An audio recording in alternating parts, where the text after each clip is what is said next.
ईश्वर में श्रद्धा रखिए, गुरु भक्ति करिए, मातृ पितृ भक्ति करिए, देशभक्ति करिए, ग्राम भक्ति करिए, समाज की सेवा करिए, दया और करुणा का गुण विकसित करिए। इससे आपके जीवन में सद्गति आएगी, आपका कल्याण होगा।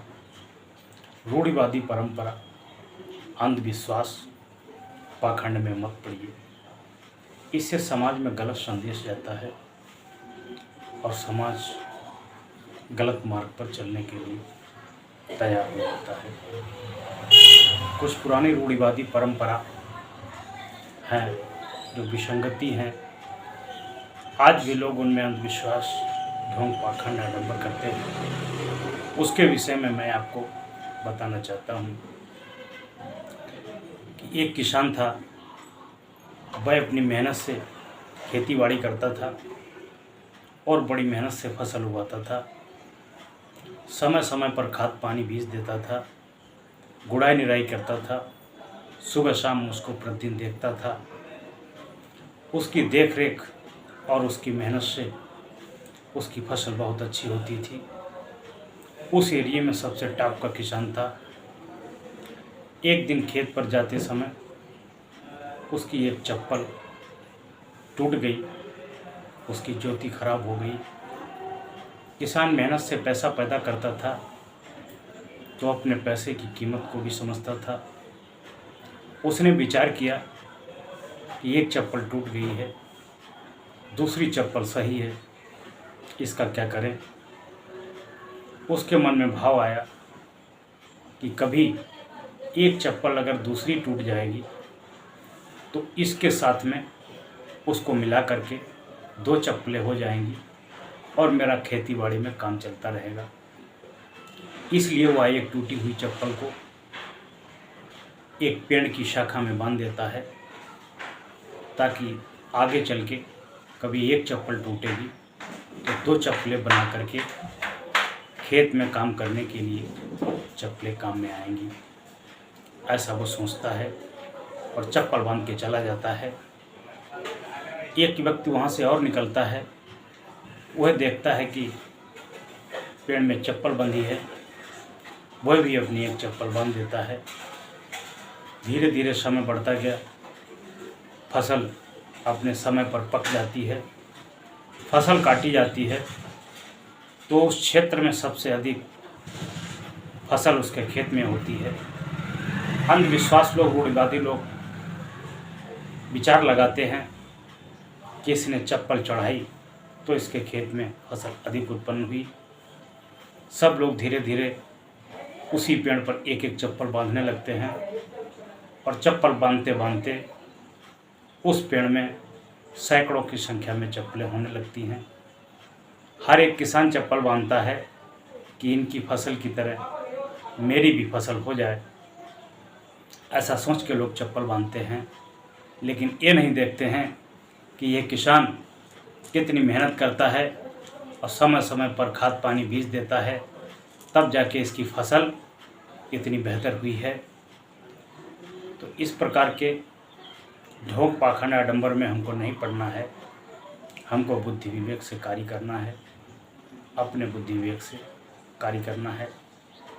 दूसरी कहानी है कि एक बार एक माताजी थी, उनके बेटे की शादी नहीं हो रही थी। उन्होंने गांव के समस्त जो देवी देवता के स्थान होते हैं सब पर पूजा अर्चना वंदना की कि हमारे बेटे की शादी हो जाए, मैं पूड़ी पकवान चढ़ाऊँगा, मेवा मिष्ठान चढ़ाऊँगी। इस तपाक से उस बच्चे की शादी हो जाती है।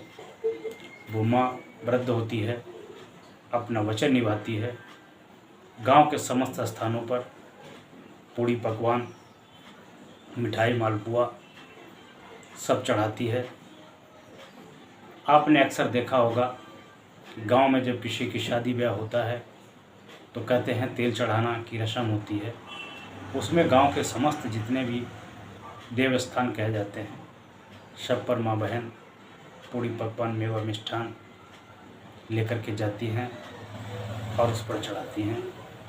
उसी प्रकार से वो वृद्ध माँ जाती है, सभी स्थानों पर पूजा अर्चना करके पूड़ी पकवान मेवा मिष्ठान चढ़ाती है और कुछ दूर जाके उसको पेशाब लगने के आसार दिखाई देते हैं। वह पेशाब करने के लिए स्थान से 100-200 मीटर दूर निकल जाती है। कैसे भी करके वहाँ पर 2 पूड़ियाँ गिर जाती हैं। गिर जाने के बाद उनको नहीं पता होता है और वह वहाँ से चली आती हैं। जब तक गांव के दूसरे लोग तेल चढ़ाने की रस्म को निभाते हैं और वह भी हर जगह पूड़ी पकवान मेवा मिष्ठान चढ़ाते हैं। चढ़ाते चढ़ाते वह भी एक स्थान से दूसरे स्थान तक जाते हैं और जहाँ जहाँ पर उस वृद्ध माँ के द्वारा पकवान मिठाई आदि चढ़ाया गया था वह भी सब चढ़ाते हैं। और गलती से वह माता जी जहाँ पेशाब के लिए गई थी वहाँ पर पूड़ी गिर जाती हैं। कुछ लोग देखते हैं कि वहाँ पर पूड़ी गिर गई हैं तो वह भी लोग वहाँ पर जा कर के मेवा मिष्ठान चढ़ा देते हैं, पूड़ी चढ़ा लेते हैं और वहाँ भी एक स्थान की तरह, एक देव स्थान की तरह हाथ जोड़ करके प्रणाम करते हैं। तो इस प्रकार से बुद्धि विवेक रखिए और बुद्धि विवेक से ही कार्य करिए। बुद्धि विवेक से किया गया कार्य कभी फेल नहीं होता है और जो बुद्धि विवेक रखता है, जो विचार रखता है, उसी को जीवन में सुख शांति मिलती है। कष्ट किसी और के द्वारा नहीं होते हैं, कष्ट तुम्हारे स्वयं के द्वारा होते हैं और तुम्हें स्वयं ही उनका निवारण करना पड़ता है।